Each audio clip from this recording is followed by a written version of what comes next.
Buonasera. Bonsoir. Perché la verità? La vérité, pourquoi Quando faire? ho cominciato a riflettere su questa domanda, Lorsque je me suis penchée sur il cette titolo, il mio question, intervento qui est questa sera, aussi le titre de mon intervention ce mi soir, torna in mente un episodio che ho vissuto je me qualche suis anno rappelé fa. de quelque chose qui m'est arrivé il y a quelques années. Trovavo per motivi del mio lavoro di magistrato in una città del Brasile, J'étais au Brésil quando pour le camminando in travail, mezzo alla strada, je la marchais mia dans la rue attenzione è stata et attirata tout d'un coup, da una frase j'ai vu dipinta a grandi une phrase caratteri con una vernice en grand rossa caractère. Elle était sulla peinte porta di una en piccola rouge chiesa. sur les portes d'une petite église. Sulla porta di quella chiesa era scritto: Et cette phrase était la il suivante. mondo si divide tra oppressori Le monde est divisé entre les oppresseurs tu, et les cristiano opprimés. che stai per entrare. Et toi, chrétien, Da che parte qui est stai? sur le point d'entrer, dans quel camp te trouves-tu? Questa frase era un invito alla verità Cette phrase dinanzi a se invitait stessi à la vérité, e dinanzi à al se mondo. demander la vérité, In à effetti, soi-même la comme au verità, monde. Et oui, la sulla vérité. quale ciascuno di noi è chiamato La a vérité interrogarsi, sur laquelle chacun d'entre nous sera appelé à s'interroger è questa. et à choisir son camp. Et cette Il vérité, mondo si divide c'est la tra suivante. oppressi, Le monde est divisé entre les oppresseurs, ceux qui sont victimes de la violence, de l'exploitation, de la misère matérielle et morale, et coloro che les sono oppresseurs, artefici di c'est-à-dire sistemi di potere les che artificiers de generano systèmes ingiustizia de sociale pouvoir e sono qui génèrent de responsabili della l'injustice sofferenza sociale dei et loro qui sont responsables de la souffrance de leurs Gli artefici semblables. dell'oppressione hanno i volti Les artificiers diversi de del potere. l'oppression revêtent différents Il visages du volto pouvoir. palese di dittatori Il y a le che visage esercitano évident des dictateurs apertamente qui la usent prepotenza. ouvertement de Il l'intimidation. volto coperto dalle maschere Il y a le dell'ipocrisia, visage della menzogna, caché du di masque de tanti l'hypocrisie politici et des cinici e mensonges corrotti delle nostre que tant democrazie de politiques cyniques et corrompus de nos démocraties utilisent. predicano le virtù En public, ils vont repubblicane prêcher les e vertus nel segreto républicaines usano il potere alors qu'ils politico usent du solo per pouvoir arricchire se public stessi e en i propri cachette soci pour e fare s'enrichir contessati. et pour enrichir Ancora il volto leurs di grandi partenaires. banchieri, Il y a capitalisti, également le visage des grands banquiers, des capitalistes sans scrupules, qui vont construire leur paradis sur terre sull'inferno degli à altri. partir de l'enfer des autres. Il tema della verità chiama Le quindi thème in de la causa vérité la remet en responsabilità cause dei potenti la responsabilité des nella puissants creazione dell'ingiustizia dans la création de e l'injustice. chiama ciascuno a schierarsi Et ad ce thème assumere invite chacun la d'entre propria nous responsabilità, à choisir notre scegliendo da camp che parte stare. et à en prendre Dalla les parte degli responsabilités. oppressori, Alors, dans quel camp sommes-nous? dalla parte degli oppressi, Dans le camp des oppresseurs, oppure, dans come le purtroppo avviene camp per des tanti, opprimés, ou bien, dalla parte degli ce qui arrive indifferenti, souvent malheureusement, cioè dans dalla le camp des parte indifférents, di quelli che hanno scelto di c'est-à-dire dans stare le camp de soltanto ceux dalla parte qui di se ont stessi, choisi de rester dans leur propre camp incuranti del destino degli altri. et qui n'ont cure du destin des autres. Antonio Gramsci, uno dei più grandi filosofi Antonio politici Gramsci, italiani, l'un des plus grands philosophes politiques imprigionato in italiens, carcere dalla dittatura fascista alors qu'il était en per prison decenni, à l'époque fasciste, scritto il y est durante resté la sua 10 ans, prigionia parole di fuoco et pendant ce temps-là, contro gli indifferenti, il a écrit des mots très très forts contre les indifférents. dell'ingiustizia. Il estime en effet qu'ils sont les principaux responsables de l'injustice, ou plutôt les complices. È il peso morto della storia. L'indifférence, a écrit Gramsci, c'est le poids mort de l'histoire. Potentemente nella storia. L'indifférence œuvre puissamment dans l'histoire. Il male che si Ce abbatte qu'il se su produit, tutti, le mal qui s'abat sur avviene tous, perché la massa degli uomini se produit abdica alla parce sua que la volontà. masse des hommes abdique Lascia devant sa promulgare volonté.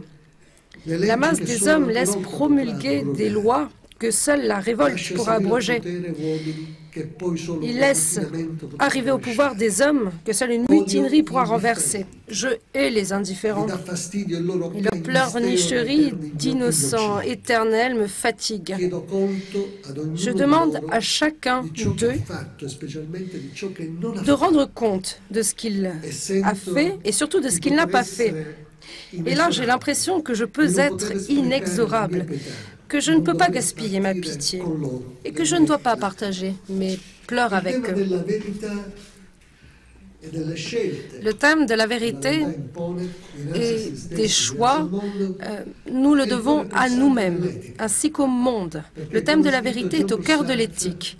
Et comme l'a écrit Jean-Paul Sartre, nous sommes nos choix. Et je parle surtout des choix qui ont un prix. Tout le reste n'est que mots et illusions. J'ai passé les 30 dernières années de ma vie à Palerme. Et à Palerme, le choix est entre le bien et le mal, entre la vérité et les mensonges, entre les victimes de l'injustice et un système de pouvoir mafieux qui a bénéficié de protection politique à très haut niveau. Et cela a coûté la vie à des dizaines de magistrats, de journalistes, de citoyens qui ont été assassinés tout simplement parce qu'ils cherchaient la vérité et la justice. Le thème de la vérité, comme je l'ai déjà dit, est intimement lié à celui du pouvoir, car il met en cause les responsabilités des puissants qui ont créé de l'injustice et de l'oppression. Et pour pouvoir occulter ses propres responsabilités, le pouvoir a utilisé le secret et le mensonge. Il est donc l'ennemi de la vérité. Le pouvoir doit œuvrer en secret, user de mensonges. Et c'est ce qu'a illustré le cardinal Mazarin, le conseiller politique du roi de France, Louis XIV. Et Mazarin répétait au roi, « Votre Majesté, le trône se conquiert avec les épées et les canons. Mais c'est avec les dogmes et les superstitions qu'on le conserve. » En d'autres termes, j'ajouterai, c'est en pratiquant l'art du mensonge et du secret. Le secret et les mensonges ne sont pas compatibles avec la démocratie. Et la différence entre la démocratie et l'autocratie, c'est leur rapport vis-à-vis du secret. La démocratie, c'est le gouvernement du pouvoir visible, soit le gouvernement public qui agit en public. Et dans l'autocratie, le secret est la règle. Pour la démocratie, le secret est utilisé pour des raisons d'État. Mais c'est une exception et elle doit être contrôlée par le pouvoir visible. La démocratie et le pouvoir invisible sont incompatibles pour une autre raison. L'invisibilité favorise la violence. L'utilisation politique de la violence est la caractéristique des gouvernements despotiques et fait la différence entre démocratie et dictature. Notre démocratie a été fondée dans l'après-guerre à l'aide d'un pacte social solennel qui a été établi par les constitutions républicaines. La démocratie a rejeté l'usage politique de la violence et du secret qui caractérisait les dictatures fascistes et nazistes. Il s'agit d'un pacte constitutionnel qui garantit le contrôle du pouvoir politique, qui le confie aux citoyens, car le gouvernement agit de manière transparente. L'action du gouvernement est soumise au jugement et au consensus populaire à travers les élections. Bien malheureusement, ce pacte contre l'utilisation politique antidémocratique du secret et de la violence a été brisé et il l'est encore de manière continue. En Italie, en France et au cœur même de nombreuses démocraties occidentales, une grande partie de l'histoire nationale s'est déroulée et se déroule encore dans le secret.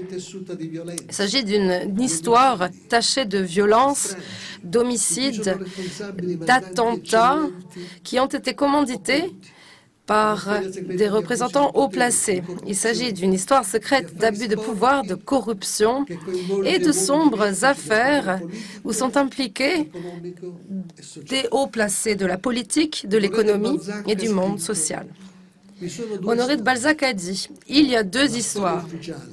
L'histoire officielle, qui ment, celle que l'on nous enseigne, et l'histoire secrète, où sont les véritables causes des événements. » Et c'est une histoire honteuse. Et j'ai souvent pensé à cette phrase au cours de ma carrière de magistrat en Italie,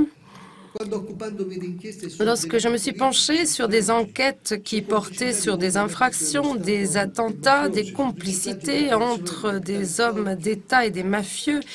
Ces enquêtes portaient également sur du blanchiment d'argent. Et je me suis rendu compte que derrière de nombreux crimes se cachait ce que mon ami Giovanni Falcone, juge assassiné par la mafia en mai 1992, appelait le grand jeu du pouvoir. Et en effet, l'histoire officielle que l'on nous enseigne à travers les manuels scolaires est celle que tout le monde peut voir. Mais l'histoire se déroule également dans les coulisses, à l'ombre du secret. Et elle peut de temps en temps s'avérer déterminante pour le cours de l'histoire. Elle est néanmoins condamnée à rester secrète, car elle est bâillonnée par le pouvoir. Le pouvoir souhaite effacer les traces de ses crimes. Voilà pourquoi il intervient par le biais de ses émissaires pour détruire des documents, intimider des témoins, détourner les enquêtes et éliminer de grands juges, des journalistes, des citoyens honnêtes qui ne veulent pas collaborer avec la conspiration du silence et l'élimination. Et chaque pays a des secrets historiques qui sont censurés par le récit officiel. En 2015, j'ai écrit une postface pour un livre courageux qui réunit des enquêtes. C'est le livre de Benoît Colomba et d'Étienne Davodo. Et ce livre va reconstituer un chapitre très obscur de l'histoire française de la Ve République. Fait d'actes de violence, de chantage, des abus de pouvoir, des homicides et des attentats qui ont été orchestrés par des membres du service d'action civile. Et ces gens ont répondu aux ordres et ont été couverts par de hauts politiques français qui ne souhaitaient pas que l'ordre politique soit modifié. La lutte pour la vérité, c'est démasquer ces secrets de l'histoire, c'est démasquer les mensonges, révéler les abus du pouvoir antidémocratique. C'est une activité qui est par définition politique.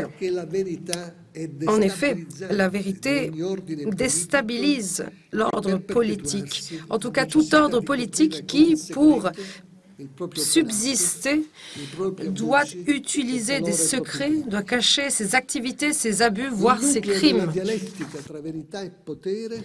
Le noyau de la dialectique entre la vérité et le pouvoir est le suivant. La vérité, lorsqu'on l'étale au grand jour, est un obstacle insurmontable. Insurmontable pour le pouvoir du tyran qui veut imposer sa vérité, insurmontable pour le pouvoir démocratique qui souhaite confirmer la vérité en manipulant le consensus. Voilà pourquoi la lutte pour la vérité a toujours constitué l'un des chapitres les plus sanglants de l'histoire de l'humanité. C'est l'histoire de centaines de journalistes qui ont été assassinés en Italie, dans les pays de l'Europe de l'Est, en Russie, au Mexique et dans tant d'autres régions du monde. Ils ont été assassinés parce qu'ils souhaitaient continuer d'enquêter, de révéler des secrets inavouables, notamment des histoires de corruption, de sombres affaires menées par des hommes puissants et intouchables. C'est comme si c'était une longue traînée de sang qui arrivait jusqu'à nous.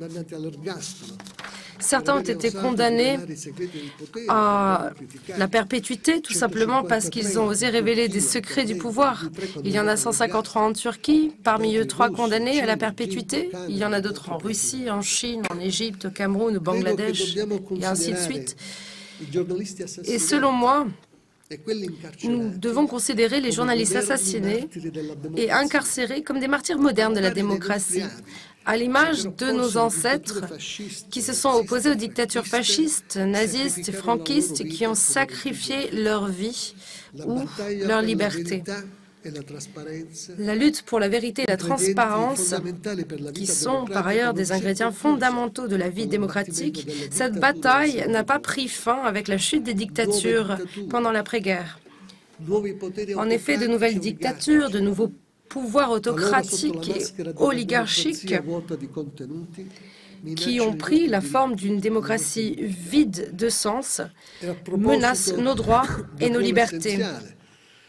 Et à propos du rôle essentiel du journalisme indépendant qui sert la vérité et la démocratie, permettez-moi de reprendre les mots qui ont été écrits par Giuseppe Fava avant qu'il ne soit assassiné. Giuseppe Fava était un journaliste italien très courageux et il a réalisé des enquêtes sensibles qui ont révélé la complicité entre la mafia et des hommes d'affaires très puissants. Giuseppe Fava a écrit « Un journalisme fait de vérité va empêcher de nombreuses affaires de corruption. Il va freiner la violence et la criminalité. Il va solliciter l'attention constante de la justice. Il va forcer les politiques à bien gouverner. Un journaliste qui est incapable, par lâcheté ou par calcul, de donner la vérité, alors prend sur sa conscience toutes les douleurs humaines qui auraient pu être évitées. Il prend toutes les souffrances, les abus, les corruptions, les violences qu'il n'a pas été en mesure de combattre. C'est son échec. La lutte pour la vérité, c'est aussi l'histoire de nombreux magistrats italiens qui ont été assassinés. J'ai eu l'honneur de travailler aux côtés de nombreux de ces hommes extraordinaires et j'ai vu leur corps criblés de balles ou déchiquetés par les explosifs des voitures PG. Mais ce qui a été le plus angoissant, c'est lorsque je me suis rendu compte que derrière les exécuteurs, les auteurs de certains homicides, certains attentats, en réalité se cachaient des hauts placés, des hommes d'État. Une grande partie de la vérité se cache derrière des infractions, des attentats qui ont marqué dramatiquement l'histoire italienne de l'après-guerre. Et une grande partie de la vérité est encore cachée, tout simplement parce que certains documents sensibles ont été détruits ou cachés avant que les magistrats ne puissent les confisquer. Parce que certaines personnes souhaitaient révéler des secrets très importants, mais ils ont été assassinés avant de pouvoir parler aux magistrats. Parce que des témoins qui connaissaient des informations importantes ont décidé de se taire par peur des représailles. Et si tout cela ne suffisait pas, il est également arrivé que certaines enquêtes ont été détournées. Des fausses pièces à conviction ont été introduites au cours des procès contre des hommes d'État, contre des magistrats italiens qui souhaitaient enquêter sur les crimes du pouvoir et sur la corruption. Et cela fait de nombreuses années que certains politiques, économistes, vont mener une campagne médiatique incessante et accusent les magistrats d'abuser de leur pouvoir à des fins politiques ou parce qu'ils sont égocentriques. Je vais vous fournir une brève liste des expressions de mépris utilisées par de nombreux représentants du monde politique sur les médias pour définir les magistrats italiens. Assassins, terroristes, voyous, brigadistes, partisans, sadiques, tortionnaires, pervers, corrompus, esprits dérangés, faussaires, fous, prêcheurs de monstruosité, menteurs, fraudeurs judiciaires, méprisent les règles, criminels en robe de juge, obstacles à la démocratie, hommes ayant besoin d'une expertise psychiatrique. Les magistrats italiens ont également été accusés de vouloir juger l'histoire, c'est-à-dire de vouloir utiliser les procès non pas pour confirmer la responsabilité pénale d'hommes politiques pour des délits précis, ils ont été accusés de juger l'ensemble de la classe politique et ses méthodes. D'éminents politiques ont fait appel à la maxime de Machiavel, selon laquelle la fin justifie les moyens. Et ils ont affirmé que l'on ne peut pas utiliser l'éthique et le droit pénal pour juger la politique.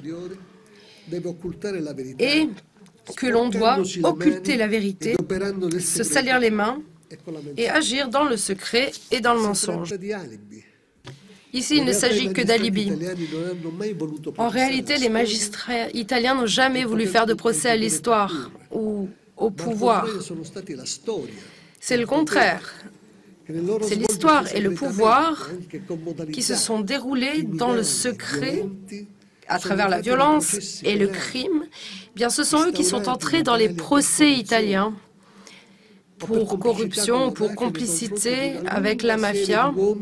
Et c'est ainsi que de nombreux hommes de pouvoir ont été jugés. Il y a eu 2 premiers ministres, différents ministres, des sénateurs, des députés, des gouverneurs régionaux, des chefs des services secrets, de la police, des banquiers, des responsables de multinationales, voire des cardinaux. Il a été possible de mener des enquêtes, d'organiser des procès en Italie, car la Constitution garantit l'autonomie et l'indépendance des juges, ainsi que du parquet vis-à-vis du pouvoir politique. Je m'explique. Contrairement à la Constitution française, qui, elle, subordonne le parquet au gouvernement. Et une grande partie du monde politique italien considère le modèle français comme un modèle à appliquer un jour ou l'autre en Italie. Les procédures judiciaires qui ont eu lieu ces 30 dernières années en Italie et qui se sont déroulées pour juger des hommes, des institutions de la politique et de l'économie, ces procédures, eh bien, on les a craintes. Le pouvoir les a craintes, tout simplement parce que cela permettait de revivre le passé. Il s'agissait un peu d'un grand démasquage public pour découvrir le pouvoir et son fonctionnement réel. Ces procès ont informé l'opinion publique des secrets, des mensonges, des abus, des crimes à travers lesquels une poignée d'hommes ont usé le pouvoir public pour s'accaparer les manettes de commande du gouvernement et de s'accaparer également les richesses de la nation, au détriment de tous. En réalité, les grands puissants n'ont pas peur de la prison. Ils réussissent à l'éviter à travers des grâces, des remises de peine ou d'autres méthodes. Ce qu'ils craignent le plus, c'est que l'on révèle la vérité, que l'on révèle ses secrets, et ainsi que l'on empêche des grands groupes d'intérêts, ceux qui se cachent derrière des apparences de démocratie, qu'on les empêche donc de survivre et de se perpétuer à cause de la perte du consensus populaire. Et l'un des instruments permettant de rétablir la vérité qui est le plus craint par l'establishment, ce sont les écoutes téléphoniques et les mises sur écoute physique. Dans les procès qui ont été menés contre les cols blancs pour corruption et contre les mafieux, les mises sur écoute sont un instrument indispensable pour rétablir la vérité, tout simplement parce que le monde du crime respecte la règle du secret de l'omerta. Seuls les micros des écoutes ont réussi à pénétrer le rideau de silence qui recouvre les crimes du pouvoir et de la mafia. Grâce aux mises sur écoute qui ont été utilisées par les magistrats, qui ont été diffusées par la presse, le peuple italien a eu la possibilité d'écouter en direct et de vive voix les puissants qui donnaient des ordres, qui tissaient la toile de leurs secrets et s'occupaient de leurs propres affaires. C'était un peu comme si on levait le rideau sur une réalité horrible qui se cache derrière de nombreuses tombes blanchies de nombreux hommes puissants, des hommes publics, et qui se cachent sous un voile de vertu, alors qu'ils ont des pratiques méprisantes en privé.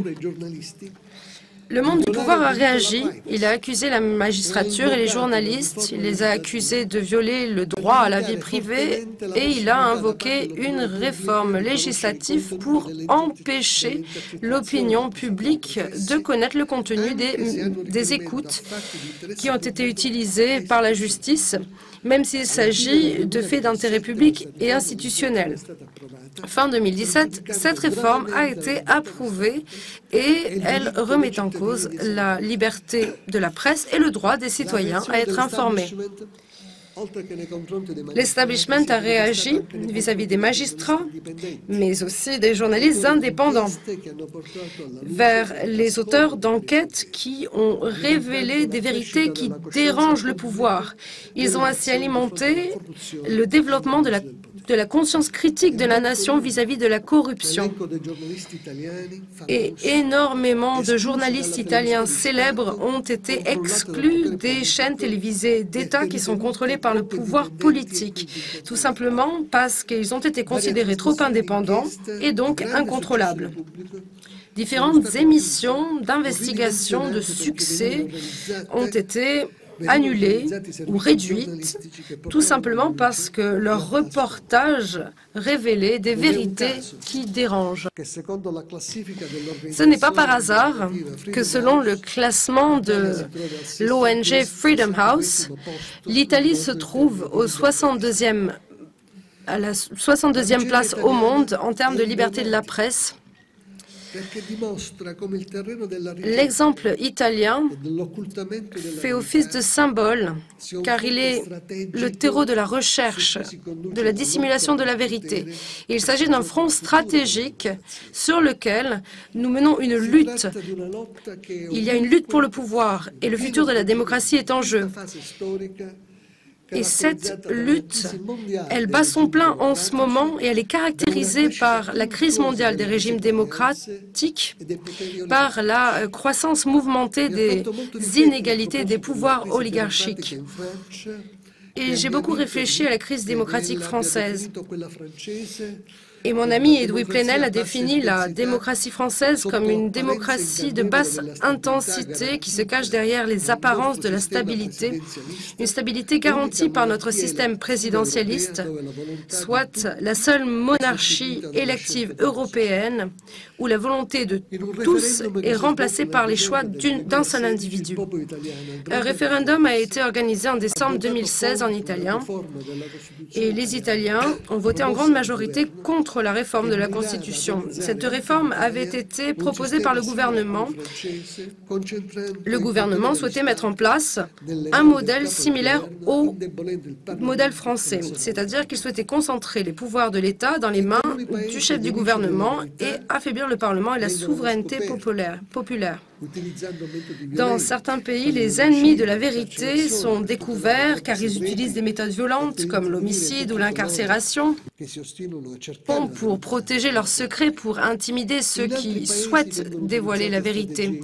Mais dans d'autres pays, on va utiliser des stratégies sans effusion de sang.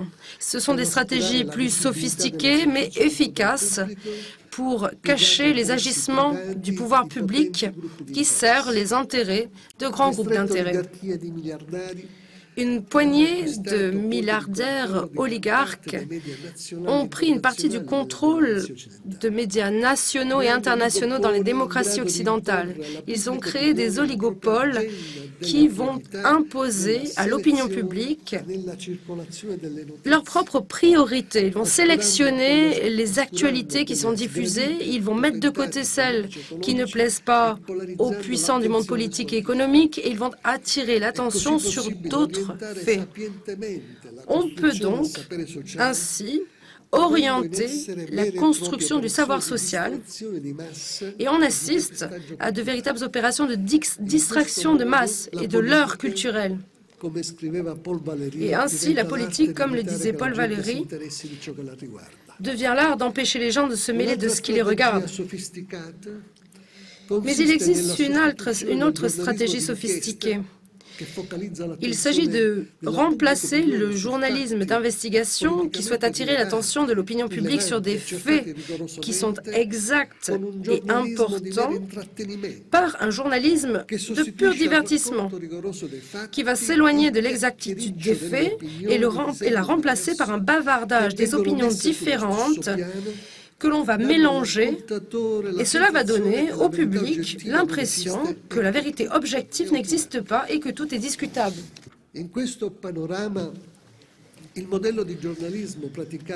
Voilà pourquoi le modèle de journalisme mis en place en France par Mediapart nous donne la marche à suivre pour éviter que le monde de l'information ne soit capturé et dompté pour servir les oligarques et les puissants. Ce modèle de journalisme repose sur 3 points forts. Tout d'abord, l'indépendance économique.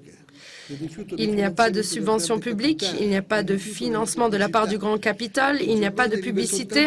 Le journal vit exclusivement grâce aux abonnements de ses lecteurs.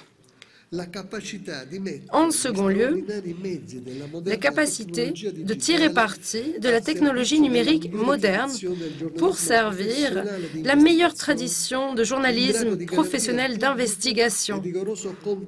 Cela permet de garantir au public un contrôle des actualités, de leur authenticité, d'approfondir les faits et de se différencier des sources d'informations qui prolifèrent sur le web, mais qui ne garantissent en aucun cas l'authenticité des nouvelles.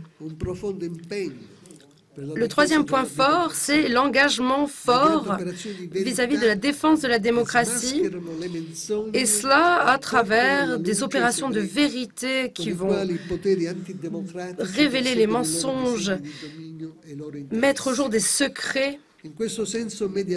Et en ce sens, Mediapart constitue un laboratoire très intéressant où on expérimente des pratiques démocratiques qui sont le fruit d'une nouvelle alliance entre les intellectuels qui produisent de l'information et de la culture et des citoyens qui, sans cela, ne pourraient pas bénéficier du droit de savoir car on les a laissés dans l'ignorance ou on les a hypnotisés par une information qui sert le pouvoir. Et pour revenir aux premières lignes de mon intervention, s'il est vrai que le monde est divisé entre oppresseurs et opprimés, s'il est vrai que la vérité est subversive, qu'elle peut troubler tout ordre fondé sur le secret et le mensonge, eh bien je suis heureux de vivre à notre époque, d'être entouré de tous ces amis qui ont décidé eux aussi de se ranger du camp, le bon camp, celui des subversifs.